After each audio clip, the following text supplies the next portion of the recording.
Hello नमस्ते, I am Deepali Goyal. स्वागत करती हूँ आप सभी का साइंस मैजिक पर। तो स्टूडेंट्स, जैसा कि आप सब जानते हैं, हम लोग पढ़ रहे हैं मेल रिप्रोडक्टिव सिस्टम यानी कि नर प्रजनन तंत्र, जिसका भाग 1 यानी पार्ट 1 हम कंप्लीट कर चुके हैं। भाग 1 में यानी पार्ट 1 में हमने डिस्कस किया था कि क्या होती है प्यूबर्टी, क्या होती है यौवन अवस्था, कौन सी उम्र में यौवन अवस्था आती है, यानी कि साल 14 से लेकर 16 की उम्र में प्यूबर्टी की एज होती है मेल्स में यानी लड़कों में। ठीक है, हमने देखा कि प्यूबर्टी की एज के दौरान क्या होता है। तो सेकेंडरी सेक्सुअल कैरेक्टर यानी द्वितीयक लैंगिक गुण जो होते हैं वो आते हैं, जैसे कि हमने बात की थी किसकी, दाढ़ी मूछ आना, छाती चौड़ी हो जाना, आवाज का भारी हो जाना, स्किन का ऑयली यानी कि काफी ज्यादा तेली जो होती है वो त्वचा हो जाती है, पिंपल्स आने लग जाते हैं, बॉडी पे हेयर्स आने लग जाते हैं, सेक्सुअल ऑर्गन्स पे हेयर्स बाल आने लग जाते हैं। तो ये सब क्या थे, ये सब थे सेकेंडरी सेक्सुअल कैरेक्टर्स। फिर हमने डिस्कस किया कि मेल रिप्रोडक्टिव सिस्टम बनता है किससे, ऑर्गन से यानी अंगों से, जो 2 प्रकार की होती है, primary reproductive organ, secondary reproductive organ. Primary यानी प्राथमिक, जिसमें आती है वो ऑर्गन जो कि स्पर्म बनाती है, यानी कि टेस्टिस यानी कि वृषण। हमने टेस्टिस के बारे में डिस्कस किया था कि टेस्टिस 2 होती है एक मेल में, अंडाकार होती है, उसका साइज होता है, लंबाई होती है 4 से 5 सेंटीमीटर, चौड़ाई होती है 2 से 3 सेंटीमीटर, वेट होता है लगभग 14 ग्राम। ये सारी बातें हमने डिस्कस की थी। हमने डिस्कस किया था टेस्टिस के बाहर क्या होता है, अंदर क्या होता है। आज की क्लास में हमें डिस्कस करना है सेकेंडरी सेक्सुअल ऑर्गन यानी कि एपिडिडाइमस क्या है, प्रोस्टेट ग्रंथि क्या है, कोपर ग्रंथि क्या है, सेमाइनल वेसिकल क्या है। ये सब चीजें आज की क्लास में हम डिस्कस करेंगे। क्लियर है? तो चलिए एक बार कल जितना स्ट्रक्चर बनाते हैं फिर आगे की बात करते हैं। तो आज हम पढ़ क्या रहे हैं, हम पढ़ रहे हैं मेल रिप्रोडक्टिव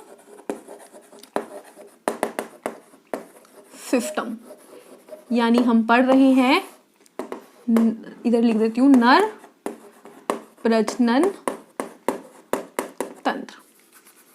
ठीक है, चलिए। तो आप सभी जानते हैं, क्या जानते हैं, देखिए डायग्रामेटिकली बताती हूँ, फिर हम थोड़ी सी अच्छे वाला मतलब जो हम डिफरेंट सा डायग्राम बना के करते हैं ना वो करके करेंगे। ठीक है, चलो वही करते हैं सीधे। तो ये आप जानते हो, ये क्या है, ये है स्क्रोटम। आज मैं पहले आपको डिफरेंट डायग्राम से समझा रही हूँ, मतलब ऐसे डायग्राम से जिससे कि आपको याद हो जाएगा। ठीक है, बाद में समझाने का फंडा करेंगे। तो ये क्या है, सबसे बाहर स्क्रोटम सैक, ये क्या है, ये है वृषण कोश।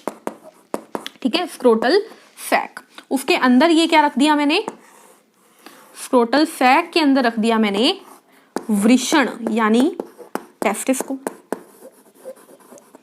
टेस्टिस के अंदर मैंने क्या रख दिया, तो जैसे टेस्टिस कुछ खंडों में, कुछ कक्षों में विभाजित होती है, तो ये है सेमिनिफेरस लोब्यूल यानी कि ये है सेमिनिफेरस कक्ष। कक्ष के अंदर क्या थी, तो ये है कुछ कोशिका, ठीक है, ये है कुछ एक ट्यूब और ये है कुछ कोशिका। ठीक है, तो एक कोशिका कौन सी थी, तो लेडिक कोशिका। एक कोशिका कौन सी थी, तो फर्टोली कोशिका। और एक क्या थी, ये थी हमारी नलिका, सेमिनिफेरस ट्यूब्यूल। जानते हो इतनी बात? इतनी बात सभी को याद है ना अच्छे से? चलिए ठीक है, अब आगे बढ़ते हैं। इतनी बात सभी को याद है, आगे बढ़ते हैं।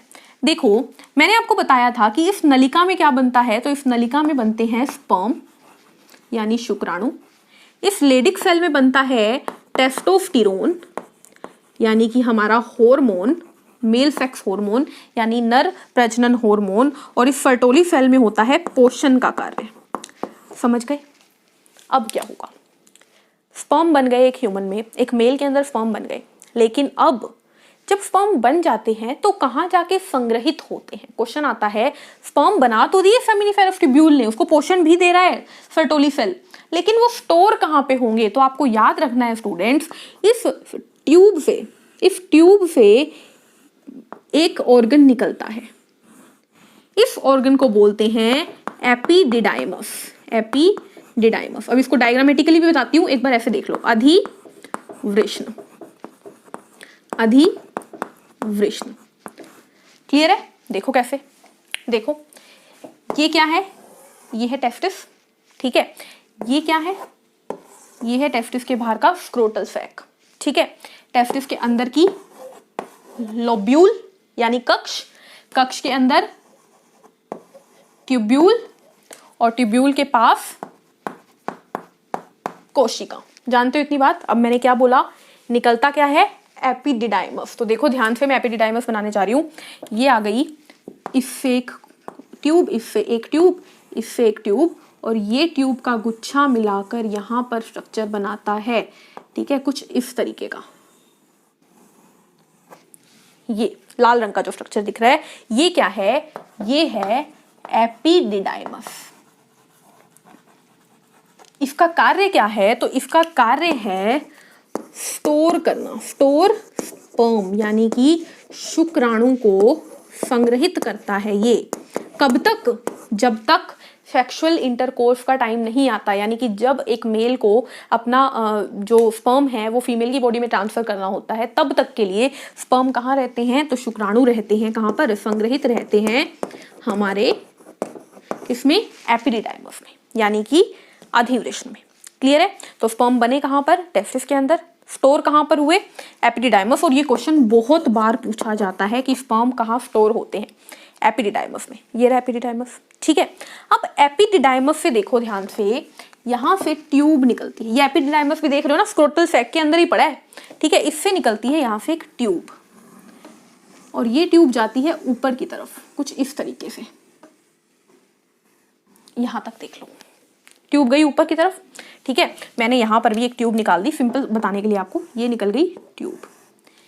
इस ट्यूब को क्या बोलते हैं स्टूडेंट्स? इस ट्यूब को बोलते हैं वास डेफरेंस। क्या बोलते हैं? Vas deferens. Vas deferens. और कई बार, अभी चलो ये बात बाद में बताऊंगी, कई बार वाली वास डेफरेंस। ब्लू कलर की दिखी? क्या है ये ब्लू वाली? ये है वीडी लिख रही हूं, वास डेफरेंस। ठीक है, क्लियर है इतनी बात? अब क्या होगा देखो, मेल के अंदर क्या होता है? मेल के अंदर, पुरुषों के अंदर जो यूरिन का पार्ट होता है, यानी जिस भाग से यूरिन निकलता है ना, उसी भाग से स्पर्म निकलता है। ठीक है, यानी कि कॉमन इनका पॉइंट होता है, यानी कि पेनिस से ही उनके अंदर से यूरिन निकलता है और वहीं से ही स्पर्म निकलता है। तो यहाँ पर क्या होता है देखो, मेल में यहाँ पर होता है यूरिनरी ब्लैडर। क्या होता है? ये होता है शुक्राशय, यूरिनरी ब्लैडर।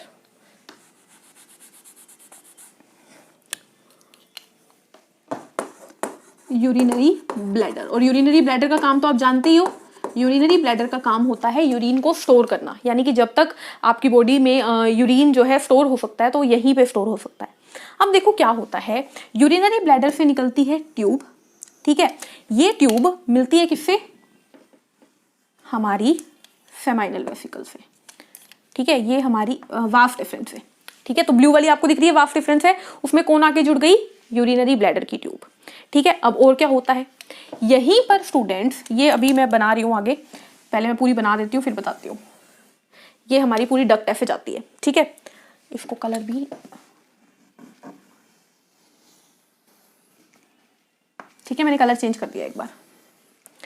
देखो वास रेफरेंस दिख गई आपको। अब क्या होगा देखो, तीन चीजों की बात की थी मैंने, एपिडाइमस बता ही दिया, तीन बची, प्रोस्टेट ग्रंथि, कॉपर ग्रंथि, फेमाइनल वेसिकल। तो देखो यहां पर कुछ इस तरीके से पत्ता नुमा स्ट्रक्चर होता है। ठीक है, इसको क्या बोलते हैं? इसे बोलते हैं फेमाइनल वेसिकल। ठीक है, इसे क्या बोलते हैं? फेमाइनल वेसिकल। यानी आप देख रहे हो यहां पर इस ट्यूब के अंदर कुछ खुल रहा है।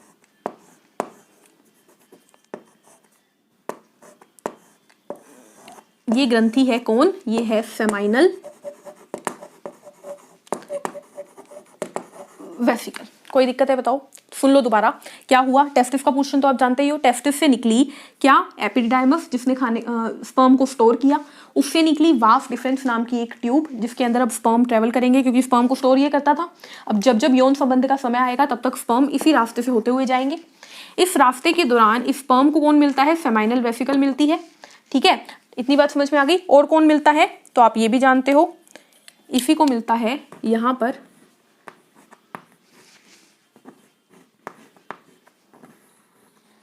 एक ही ओपनिंग बताएंगे। ये क्या है? यूरिनरी ब्लैडर की ट्यूब। ठीक है, दोनों चीजें मिल गई, समझ गए इस डायग्राम से। अब इससे देखो, देखो क्या हो रहा है। टेस्टिस है, टेस्टिस से निकली एपिडिडाइमस, एपिडिडाइमस से ब्लू कलर की ट्यूब निकली, इसे बोल रहे हैं वास डेफरेंस। इस डेफरेंस के अंदर कौन जुड़ रहा है? फेमाइनल वेसिकल। फेमाइनल वेसिकल के बाद कौन जुड़ रहा है? तो ये आ गई हमारी यूरिनरी ब्लैडर की ट्यूब। क्लियर है इतनी बात? इतनी बात समझ में आ गई। यूरिनरी डक्ट भी बोल देते हैं इसे, जिसमें जिसके अंदर यूरिन यानी मूत्र होता है। क्लियर है? अब आगे बात करते हैं। यानी कि अब हमारे जो स्पर्म आ रहे थे, यहाँ पे जो स्पर्म आ रहा था, ये स्पर्म आ रहा था, इस स्पर्म के अंदर सेमाइनल वेसिकल भी कोई सामान छोड़ेगी, वो आ जाएगा, और यूरिनरी ब्लैडर का यूरिन भी आ जाएगा। क्लियर है? अब आगे की बात करते हैं। यहाँ पर स्टूडेंट्स देखो, यहाँ पर इधर फीकी मान लो या इधर मान लो, एक ग्रंथि होती है ऐसे गोल सी, जो पूरे ट्यूब की चारों तरफ होती है। इस ग्रंथि को बोलते हैं कोपर ग्लैंड। क्या बोलते हैं? कोपर ग्लैंड। तो अब आप ये मानिए कि यहां पर एक और ग्रंथि की ओपनिंग हो रही है, ठीक है। इस ग्रंथि को क्या बोलेंगे? इसे बोलेंगे कोपर ग्रंथि। क्या बोलेंगे? कोपर ग्लैंड बोलेंगे। क्लियर है? अब कोपर ग्लैंड, सॉरी नाम गलत बता दिया मैंने, इसे बोलते हैं प्रोस्टेट ग्रंथि। क्या बोलते हैं? प्रोस्टेट ग्रंथि, पीजी। क्या बोलते हैं? Prostate gland. क्लियर है? अब ये ट्यूब आगे बढ़ती है, ठीक है, और इस ट्यूब को बोलते हैं, अब इस ट्यूब को बोलते हैं, जो मैंने ग्रीन कलर की दिखा दी ना, इस ग्रीन ट्यूब को बोलते हैं क्या? इसे बोलते हैं स्पर्म डक्ट। क्या बोलते हैं? Sperm duct. अभी थोड़ी खिचड़ी अगर मच भी रही है ना तो दोबारा बताऊंगी, क्लियर हो जाएगा, ठीक है। शुक्र नलिका, नहीं तो एक बार रिपीट मोशन पे देख लेना।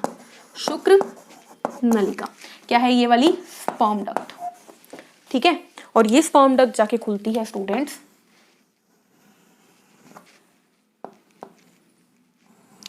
इस तरीके की ऑर्गन में, और इस ऑर्गन को बोलते हैं क्या? पेनिस। क्या बोलते हैं? पेनिस। बताओ, समझ में आई ये बात?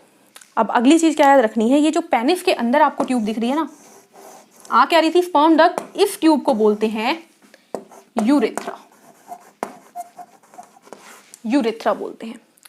बात समझ में आई? समझ में आई बात? देखो दोबारा देखेंगे, अब हम एक बार दोबारा देखते हैं उस डायग्राम को, फिर नए डायग्राम में देखेंगे, ठीक है। अभी फंक्शन मैंने किसी का भी नहीं बताया आपको। क्या हुआ है देखो, सबसे पहले थी हमारी टेस्टिस, ठीक है। टेस्टिस के बाहर है हमारा स्क्रोटल सैक। इतनी बात पता है आपको? थोड़ा सा यहाँ बनाते हैं।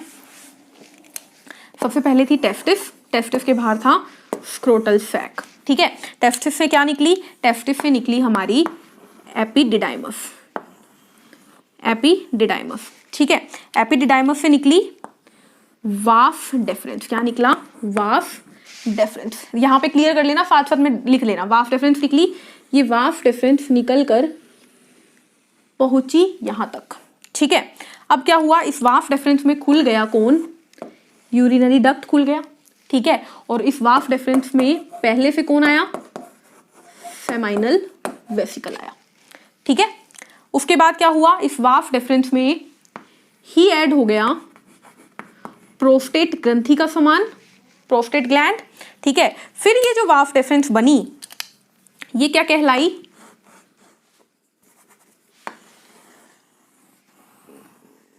ये कहलाई स्पर्म डक्ट,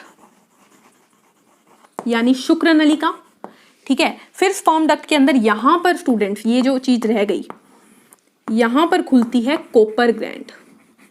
क्या खुलती है? कोपर ग्लैंड। यानी हमने तीनों कर ली, सेमाइनल वेसिकल भी कर ली, प्रोस्टेट भी कर ली, और कोपर भी कर ली। अब कोपर ग्लैंड के बाद ये जो ट्यूब बनती है नई, इस ट्यूब को कहते हैं क्या? यूरेथ्रा। क्या कहते हैं? यूरेथ्रा, ठीक है। और ये ट्यूब जिस अंग में खुलती है, इस अंग को क्या बोलते हैं? तो इस अंग को बोलते हैं, इसे बोलते हैं पेनिस। ये है मेल रिप्रोडक्टिव सिस्टम, ठीक है। इस तरीके से होता है पूरा का पूरा सिस्टम, ठीक है। टेस्टिस से निकली एपिडिडाइमस, एपिडिडाइमस में स्पर्म स्टोर हुए, फिर आई वाफ डिफरेंस, जिसके अंदर कौन है? जिसके अंदर स्पर्म है, ठीक है। अभी डिटेल में और डिटेल में बताऊंगी, ठीक है। वाफ डिफरेंस, फिर वाफ डिफरेंस में कौन आ गया? सेमाइनल वेसिकल आ गई। फिर कौन आ गया उसमें? उसके अंदर यूरिनरी डक्ट आ गई और प्रोस्टेट ग्रंथि आ गई। फिर ग्रंथि के बाद कौन आया? तो उसमें आई कोपर ग्रंथि, और फिर वो यूरेथ्रा से बाहर। अब बात करेंगे फंक्शन की। अब किसकी बात करेंगे? फंक्शन की। किसकी बात करेंगे? फंक्शन की। लेकिन उससे पहले सिंपल डायग्राम दिखेंगे। क्या है देखो, हमारे पास टेस्टिस है, टेस्टिस से कौन आया? टेस्टिस से आया एपिडिडाइमस, एपिडिडाइमस से आई वाफ डेफरेंस, वाफ डेफरेंस से आई कौन? हमारे पास seminal vesicle, urinary duct, prostate gland, Cowper gland. यही हुआ ना? यही हुआ। अब देखिए फंक्शन। टेस्टिस का काम आप जानते हो स्पर्म और टेस्टोस्टेरोन बनाना। एपिडिडाइमस का काम आप जानते हो स्पर्म को स्टोर करना। अब बात करते हैं वाफ डिफरेंस की। तो वाफ डिफरेंस जो है उसका कार्य क्या है स्टूडेंट्स? तो वाफ डिफरेंस का कार्य है स्पर्म को ट्रेवल करवाना, स्पर्म की मूवमेंट करवाना, यानी कि पेनिस तक स्पर्म को लेकर जाने का कार्य करती है कौन? वाफ डिफरेंस। और सीधे सीधे क्वेश्चन आता है कि कौन टेस्टिस से स्पर्म को लेकर जाता है? तो आप याद रखोगे टेस्टिस से स्पर्म को लेकर जाने वाला कौन है? वाफ डिफरेंस है। ठीक है, इतनी बात याद रहेगी। Next, seminal vesicle. Seminal vesicle का कार्य क्या है? तो सेमाइनल वेसिकल एक मिल्की लिक्विड देती है। क्या देती है? एक दूध जैसा दिखने वाला दूधिया तरल पदार्थ। ठीक है, देखो वाफ डिफरेंस में ऊपर से आ रहा था स्पर्म। क्या आ रहा था? सिर्फ और सिर्फ स्पर्म आ रहा था। ठीक है, देखो वाफ डिफरेंस से क्या आ रहा था? स्पर्म आ रहा था। अब उसमें कौन जुड़ गया? उसमें सेमिनल वेसिकल का ये मिल्की चीज जुड़ गया, मिल्की लिक्विड जुड़ गया, मिल्की सब्सटेंस जो कि सेमाइनल वेसिकल से निकला। ठीक है, और क्या जुड़ गया उसमें? उसके अंदर यूरिन डक्ट आ गई, लेकिन यूरिन तो तभी आएगा ना जब प्रेशर बनेगा। उसके अलावा यूरिन को हम नहीं कैलकुलेट करेंगे, तो यूरिन को पड़ा रहने दो। फिर आती है प्रोस्टेट ग्रंथि। तो प्रोस्टेट ग्रंथि क्या करती है स्टूडेंट्स? प्रोस्टेट ग्रंथि में से निकलता है एक अल्कलीन लिक्विड, यानी कि एक क्षारीय तरल मिलता है। ये क्यों मिलता है? ताकि स्पर्म जो है वो मरे नहीं, स्पर्म जो है वो अच्छे से एक्टिविटी करे। तो देखो स्पर्म पहले से ही थे इसके अंदर, फिर उसमें कौन आ गया? सेमाइनल वेसिकल, फिर उसमें कौन आ गया? प्रोस्टेट ग्रंथि का कौन आ गया? एल्कलीन लिक्विड आ गया। ठीक है, उसके बाद क्या हो रहा है? देखो आगे चलती है और फिर कॉपर ग्रंथि आती है। कॉपर ग्रंथि क्या देती है? तो कॉपर ग्रंथि देती है स्नेहक, यानी लुब्रिकेंट देती है, लुब्रिकेंट देती है ताकि penis during the sexual intercourse, यानी यौन संबंधों के दौरान जो पेनिस है वो सूखा ना पड़े। तो वहां पर स्नेहक का कार्य करती है, वहां पर फ्रिक्शन ना हो, घर्षण ना हो, उसका कार्य करता है कौन? लुब्रिकेंट। यानी कि देखो स्पर्म पहले से था, उसमें मिल्की लिक्विड आया सेमाइनल वेसिकल से, एल्कलीन मीडियम आया प्रोस्टेट ग्रंथि से, और उसमें कौन आ गया? उसमें आ गया कॉपर ग्रंथि का लुब्रिकेंट, यानी स्नेहक आ गया। कहां से? कॉपर ग्रंथि से। और ये सारा का सारा सब्सटेंस जो है during the time of sexual intercourse, यानी यौन संबंध के दौरान, ये यूरिथ्रा के द्वारा फीमेल की बॉडी में डाला जाता है, मादा के शरीर में डाला जाता है। इस पूरे को इकट्ठा मिलाकर एक नया शब्द दिया गया है। इस पूरे को इकट्ठा मिलाकर बोलते हैं सीमन। क्या बोलते हैं? सीमन बोलते हैं, या सीमेन बोलते हैं। मेन बोलो चाहे मैन बोलो, तो सीमन। क्लियर है इतनी बात? तो मैंने आपको क्या बताया स्टूडेंट्स? मैंने आपको बताया कि किस तरीके से ह्यूमन की बॉडी में स्पर्म बनता है और किस तरीके से फिर वो मेल की बॉडी से स्पर्म जो है वो पेनिस तक पहुंचता है। ये बात मैंने आपको बताई। ठीक है, अब इसको मैं बहुत ही सिंपल तरीके से एक आखिरी बार आपको समझाती हूं ताकि आप लोग भूले ही नहीं। ठीक है, बहुत सिंपल तरीके से कैसे पढ़ा हमने, एकदम पूरा हम मेल रिप्रोडक्टिव सिस्टम को कंक्लूड कर रहे हैं, इकट्ठा कर रहे हैं। ठीक है, तो हम जानते हैं कि सबसे पहले कौन था? स्क्रोटल सैक था, वृषण कोश था। सब रिवाइज हो जाएगा इसके बाद। ठीक है, उसके अंदर कौन था? उसके अंदर टेस्टिस था, यानी वृषण था। उसके अंदर कौन था? तो सेमिनिफेरस लोब्यूल था। ठीक है, इसको मैं लिख देती हूं कक्ष। फिर उसके अंदर था सेमिनिफेरस ट्यूब्यूल, ऐसे बनाते हैं। नलिका थी, लेडिक कोशिका थी और फरटोली कोशिका थी। ठीक है, फिर क्या हुआ? इस नलिका से और इस लेडिक, इन सब से मिलाकर एक ट्यूब निकली और वो खुली किसमें? एपिडिडाइमस में, अधिवृष्ण में। ठीक है, ये हमने लास्ट क्लास में डिस्कस की थी, वही चीज हो गई। फिर क्या हुआ? इस अधिवृष्ण से निकली वाफ डिफरेंस। ठीक है, वाफ डिफरेंस के अंदर आकर जुड़ी कौन? सेमाइनल वेसिकल, अपना मिल्की लिक्विड लेकर। ठीक है, सेमाइनल वेसिकल में आकर कौन जुड़ा? तो देखो, एक तो प्रोस्टेट ग्रंथि जुड़ी, प्रोस्टेट ग्रंथि, और दूसरा जुड़ा यूरिनरी डक्ट, यानी मूत्र नलिका।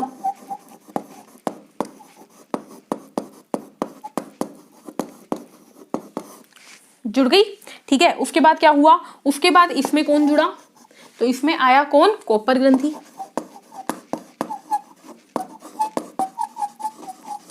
ठीक है, कॉपर ग्रंथि। और फिर कॉपर ग्रंथि कहाँ जाके खुली, यूरेथ्रा में। और ये यूरेथ्रा कहाँ था, तो पेनिस के अंदर था। ये हुआ है काम, ठीक है।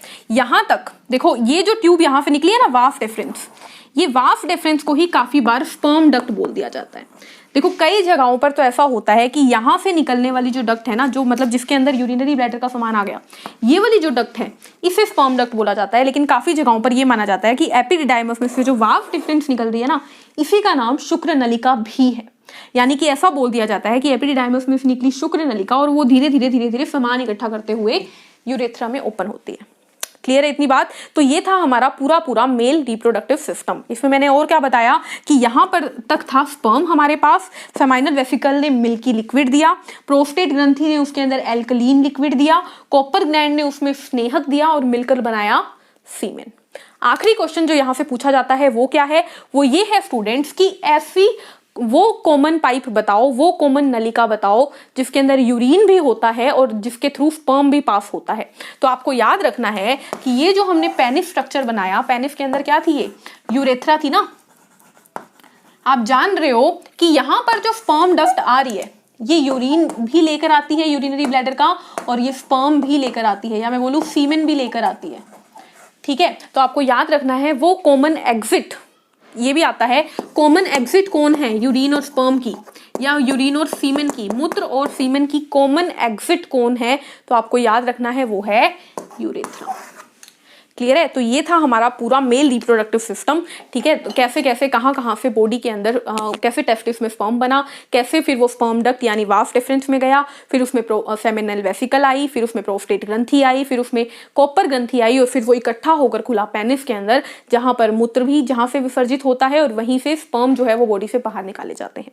क्लियर है। तो ये पूरा था मेल रिप्रोडक्टिव सिस्टम। बचा क्या, बचा टेस्टोस्टेरोन। तो टेस्टोस्टेरोन का कार्य मैंने आपको पहले ही बता दिया था कि जितने भी सेकेंडरी सेक्सुअल कैरेक्टर है ना, वो सारे किसके कार्य हैं, टेस्टोस्टेरोन के। उसके बाद आपको दो बातें और याद रखनी है। पहली कि मेल की बॉडी में स्पर्म कितने दिन तक जिंदा रहता है। तो एक आदमी की बॉडी में, एक ह्यूमन की बॉडी में, या फिर मैं बोलूं नर की बॉडी में 30 दिन तक स्पर्म नहीं मरता, जिंदा रहता है।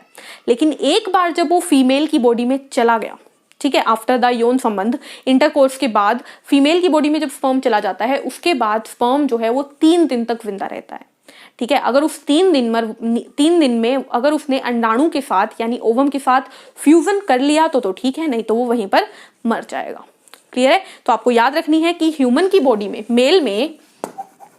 मेल में स्पर्म रहता है 30 दिन तक जिंदा, लेकिन फीमेल की बॉडी में स्पर्म 72 आवर यानी कि मैं बोल सकती हूँ 3 दिन तक जिंदा रहता है, ठीक है। ये भी बहुत ज्यादा है, 3 दिन तक जिंदा रहता है। क्लियर है, याद रहेगी ये बात। उसके बाद आपको याद रखना है टेस्टोस्टेरोन क्या है। टेस्टोस्टेरोन है जो कि द्वितीयक लैंगिक गुण लाता है मेल के अंदर, यानी दाढ़ी मुछाना वगैरह जो मैंने आपको बताए। क्लियर है। तो ये था हमारा पूरा male reproductive system. I hope आप लोगों को समझ में आया होगा, ठीक है। अगर कहीं पर भी कोई भी डाउट है तो आप लोग बता सकते हैं, क्वेश्चंस के दौरान वो मैं और अच्छे से क्लियर कर दूंगी, ठीक है। हो सकता है यहाँ पे खिचड़ी मच गई हो, वैसे मैंने कोशिश किया आपको हर चीज इन डिटेल बताने की, टुकड़ों टुकड़ों में करके, डायग्राम से, बिना डायग्राम्स के, हर तरीके से मैंने समझाने की कोशिश की। बट फिर भी कोई दिक्कत हुई तो हम दोबारा से क्लास लगाएंगे, दोबारा से समझाएंगे।